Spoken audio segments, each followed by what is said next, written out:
Genesis chapter 21, the birth of Isaac. According to his promise, the Lord God blessed Sarah. She became pregnant, and in the old age of Abraham, she gave him a son. The boy was born in the time that God had set, and Abraham put the name of Isaac in him. When Isaac was 8 days old, Abraham circumcised him, as God had commanded. When Isaac was born, Abraham was 100 years old. Then Sarah said, "God gave me a reason to laugh, and all who hear this story will laugh with me." And she also said, "Who would say to Abraham that Sarah would breastfeed? However, although he is old, I gave him a son." The boy grew up and was breastfed, and on the day the boy was breastfed, Abraham gave a big party. Hagar and Ishmael are sent away. One day Ishmael, son of Abraham and of Egypt, to Hagar, was playing with Isaac, the son of Sarah. When Sarah saw this, she said to Abraham, "Send away this slave and her son, for the son of this slave will not be heir along with Isaac, my son." Abraham was very concerned about this, for Ishmael was also his son. But God said, "Abraham, do not worry about the boy or his slave. Do everything that Sarah says, for you will have descendants through Isaac. The son of the slave is your son too, and so I will make his descendants a great nation." The next day, Abraham got up early in the morning and gave food to Hagar in a pot full of water.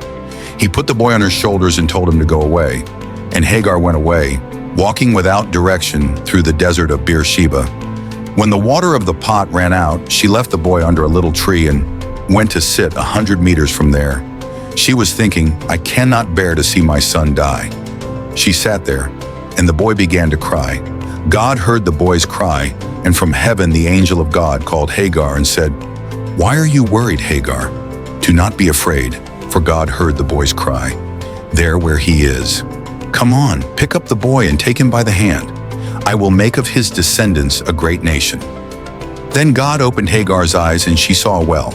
She went, filled the pot with water, and gave it to Ishmael to drink. Protected by God, the boy grew up. Ishmael stayed living in the desert of Paran and became a good archer, and his mother arranged an Egyptian woman for him. Abraham and Abimelech. Meanwhile, Abimelech went to talk to Abraham, and which commander of his army went with him. Abimelech said to Abraham, "God is with you in everything you do, so here in this place, swear by God that you will not deceive me, nor my children, nor my descendants. I have been sincere with you, so promise to be sincere with me, and faithful to this land in which you are living."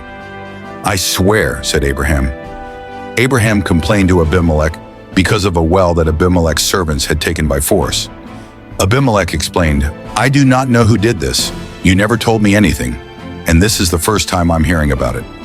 Then Abraham took some sheep and some oxen and gave them to Abimelech, and the two made a deal. Abraham separated 7 sheep from his flock, and Abimelech asked, "Why did you separate these 7 sheep?" Abraham replied, "They are a gift for you. When you receive these 7 sheep, you will agree that I was the one who dug this well." That is why that place was called Beersheba, because there the two made a vow. After making this deal in Beersheba, Abimelech and Phicol returned to Philistia. Abraham planted a tree in Beersheba, and there he worshipped the Lord, the eternal God. And Abraham stayed for a long time in Philistia. Genesis chapter 22, God puts Abraham to the test. Sometime later, God put Abraham to the test. God called him by his name, and he answered, "I am here."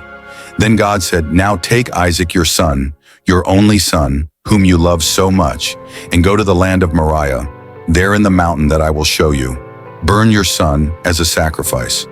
The next day, Abraham got up early in the morning, tied his donkey, cut wood for the sacrifice, and went to the place that God had indicated. Isaac and 2 servants went with him. On the 3rd day, Abraham saw the place from afar, so he said to the servants, "Stay here with the donkey. Me and the boy will go ahead to worship God. Soon we will return." Abraham took the wood for the sacrifice and put it on Isaac's shoulders. He took a knife and fire, and the two went walking together. Soon the boy said, "Father." Abraham answered, "What was my son?" Isaac asked, "We have fire and wood, but where is the butcher for the sacrifice?" Abraham replied, "God will give whatever is necessary. He will find a butcher for the sacrifice, my son." And they continued to walk together. When they reached the place that God had indicated, Abraham made an altar and put the firewood on top of it. Then he tied Isaac and put him on the altar on top of the firewood. Then he took the knife to kill him. But at that moment from heaven the angel of the Lord called him, saying, "Abraham, Abraham." "I'm here," he answered. The angel said, "Do not hurt the boy and do no harm to him. Now I know that you fear God, for he did not deny me your son, your only son." Abraham looked around and saw a butcher trapped by the horns in the middle of a bush. Abraham went, took the butcher, and offered him as a sacrifice instead of his son. Abraham put in that place the name of, "The Lord God will give whatever is necessary." That is why even today the people say, "In your mountain, the Lord God gives what is necessary." Once again, the angel of the Lord from heaven called Abraham and said, "Why did you do this?" "And he did not deny me your son, your only son. I swear by my own name, says God the Lord, that I will bless you richly.